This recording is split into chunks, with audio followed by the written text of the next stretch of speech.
তো সবাই মিলে আমাদেরকে যে প্রস্তাব দিয়েছে, আসলে আমরা সকল প্রতিনিধিদেরকে কথা বলার সুযোগ দিয়েছে। তো আমাদের ক্লাবের সকল প্রতিনিধিরা সঠিকভাবে কথা বলেছে এবং তারা চেষ্টা করেছে আমাদের কথাগুলোকে মূল্যায়ন করার জন্য, যেগুলো সিদ্ধান্ত অলরেডি আপনারা জেনে গেছেন। তো ওনারা প্রথমে বলেছিল যেটা আমাদেরকে, সেটা হচ্ছে যে আমরা ঢাকা শহরে কিছু মাঠ নেওয়ার ব্যবস্থা করছি। এই কারণে আপনারা জানেন যে দেশে একটা ফুয়েল সংকট চলছে এখন, যেহেতু বিগ স্পিড অনেক দূরে এবং রেগুলার যদি এখানে খেলা হয়, কোনো সময় যদি আমরা মাঠ এখানে আটকে যাই তাহলে আমাদের জন্য সমস্যা হতে পারে। সেই জন্য সেই চিন্তা করে আসলে ওনারাই সিদ্ধান্ত নিয়েছে বসুন্ধরা মাঠ এবং পিকেএসপি মাঠ এবং হচ্ছে গিয়ে ক্রিকেটার্স একাডেমি এবং সিলিকন মাঠের ব্যাপারে। সো আমরা আমাদের মতো করে বলেছি কোন মাঠে কোন ফ্যাসিলিটিসটা নাই, সেগুলোর ব্যাপারে তারা ফ্যাসিলিটিস কমিটি এবং গ্রাউন্ডস কমিটি তারা বলেছে তারা যে পর্যবেক্ষণ করে আমাদেরকে পর্যায়ক্রমে জানানো। তো সেই ক্ষেত্রে যখন সিঙ্গেল লিগের কথা আসে তখন আমরাও বলেছিলাম যেহেতু ওয়ার্ল্ড কাপের আগে এটি একটি টুর্নামেন্ট, সো যদি ক্রিকেটাররা উপকৃত হয় সেক্ষেত্রে দেখা গেছে বৃষ্টির কারণে সমস্যা হতে পারে। বাট এদিক থেকে তারা বিবেচনা করেছে রিজার্ভ ডেটা, যেটা আগে ছিল না।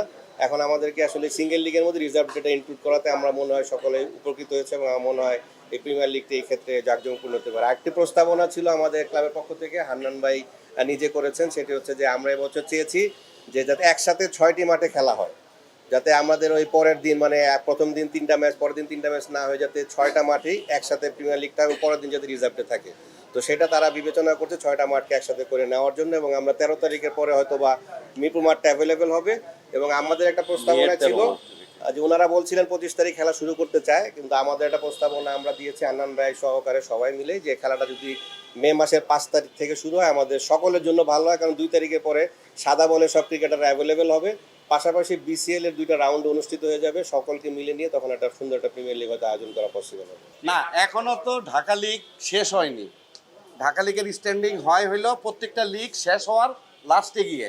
যেহেতু আমি আবার আজকে একটা চিঠি পেয়েছি, আমি যেহেতু আমার স্পোর্টিং ক্লাব চালাই, বাংলাদেশ বয়েজ ক্লাবে চালাই, আমি 2 ক্লাবেরই একটা চিঠি পাইছি। শনিবার দিন বোর্ড প্রেসিডেন্ট এই ফার্স্ট ডিভিশন এবং সেকেন্ড ডিভিশনের সকল টিমের সাথে উনি আবার বসছেন।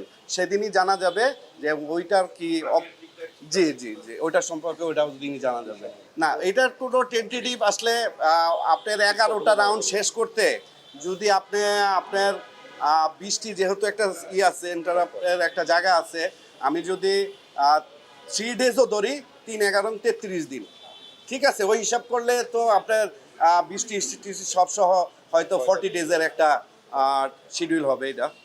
না, এই বছর ফরেন প্লেয়ার বাদ দেওয়া হয়েছে, সবগুলি ক্লাব একসাথেই রাজি হয়েছে ফরেন প্লেয়ার না খেলানোর জন্য। সামনে ওয়ার্ল্ড কাপ আছে, সুতরাং আমাদের দেশের প্লেয়ার, হ্যাঁ, আসলে তো সবাই খেলার জন্য উন্মুখ হয়ে বসে আছে। প্লেয়াররা দেখেন অনেকদিন ধরে মাঠের বাইরে। প্রিমিয়ার লিগ তো বাংলাদেশের সবচেয়ে বড় লিগ, এটা যেদিক থেকেই বলেন আপনি। তো সবাই আমার মনে হয় যে সবাই প্রস্তুত আছে, যে কোনো সময় শুরু করলেই তারা খেলতে প্রস্তুত আছে। এখানে আমার মনে হয় কোনো টিমেরই বা কোনো ক্লাবের বা কোনো প্লেয়ারদের সমস্যা হবে আশা করি।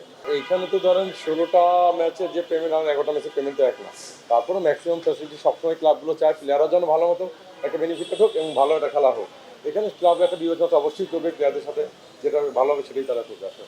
For more updates, subscribe to our YouTube channel and click on the bell icon. Follow us on Facebook and Instagram. Download T-Sports app to enjoy exciting games and highlights. Visit tsports.com.